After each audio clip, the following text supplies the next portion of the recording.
running my own room from the gate. That's what a lot of people suggested for me when I started too, like running your own room, because you get to do stage time every week if you're running it weekly. Yeah. And were you doing it weekly or monthly, or what was it? I was doing it every other week, and I hit the ground running. I was trying to promote.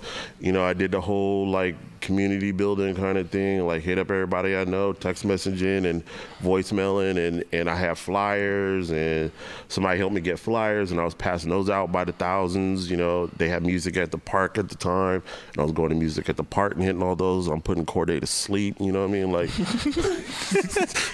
it's been all day. How many donuts have you had? Just 2. Oh, okay. Because I know that you ate a donut. His voice went super high. He's lying. Sugar crash. He did this once where he's like, the microphone was holding.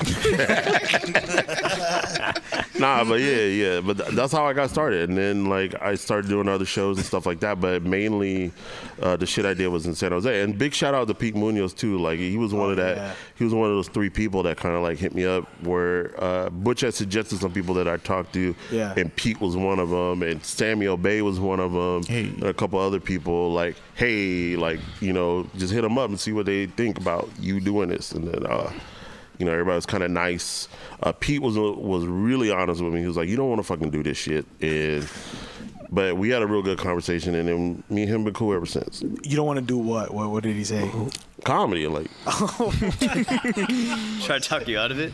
Yeah, I mean, everybody tried to talk me out of it, but like, if you love it in a way that is real authentic to who you are, like I don't. There's no one could convince me that this is a bad move. Like not at all. Yeah. Like not at all. Absolutely. Right. You've had moments where you ever like you're somewhere that you wouldn't be there because if it wasn't for comedy, aside from performing. Oh, like 0.0% of the amount of women that I've ever had a chance to talk to in general. If it wasn't for comedy, I would have never ever hollered in the first place. True. Right. Because I like before comedy, I was pretty timid. Women would like just take over my whole life, and you wouldn't see a nigga. Like I'd just be. He'd be like, "Where's Atu?" He's probably hanging out at his friend's house.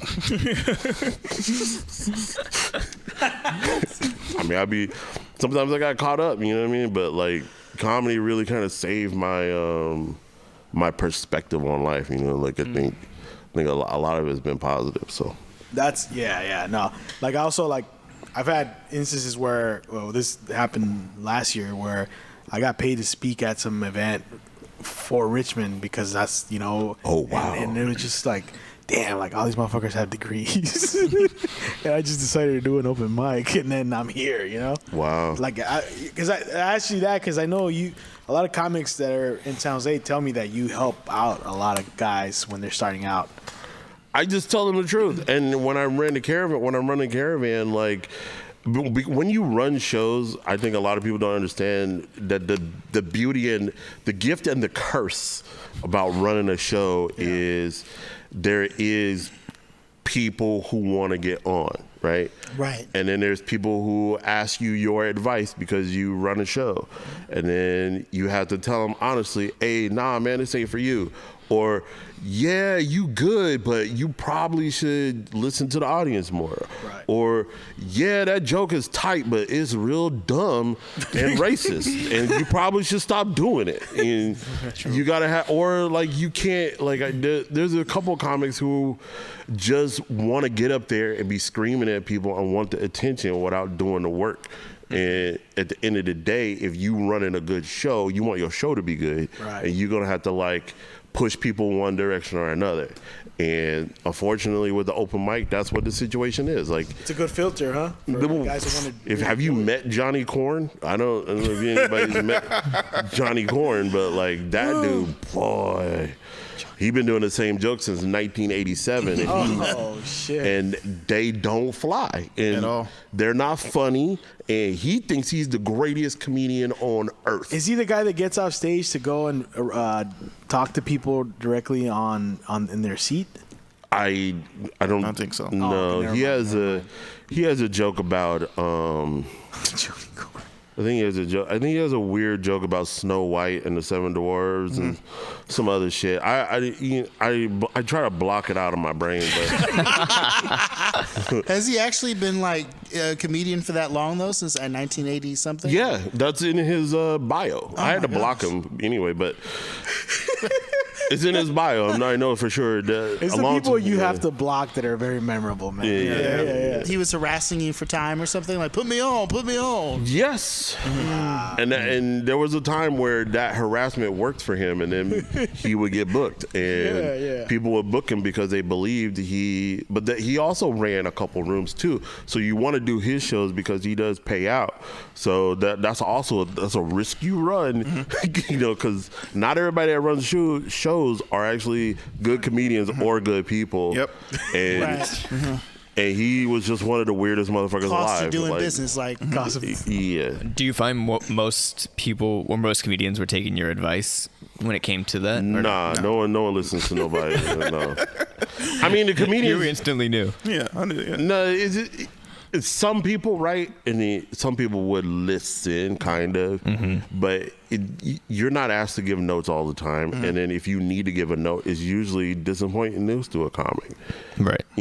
I try and do It's not what they want to hear. No, it's not ever what you want to hear. And like some people are polite and be like, yeah, thank you for the notes. I really appreciate you, because they want to like be nice to you because they want to keep doing the show and they don't want you to be like a dick about it. But like, I've always opened the door for a lot of people, and I've opened the door and gave people room to grow within the craft.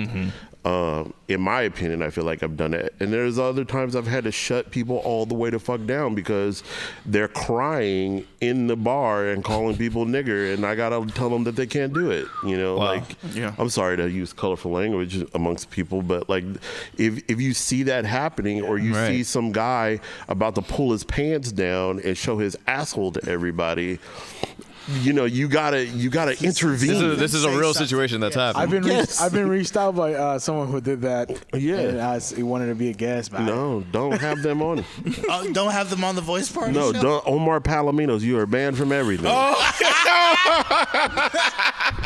Omar Palominos is a risk of sexual harassment and unwanted advances by women. 100% of the time, you be careful around that dude. Can you be a guest PSA. every month? Wow. PSA out there in the community. I'm just saying. Can you believe the Voice Party has had merch this whole time and we neglected to tell anybody? T-shirts, hoodies, bath mats, wall clocks, throw pillows, even mini skirts. We will throw our logo on absolutely anything. Click the link in the description below and pick you up some Voice Party merch today.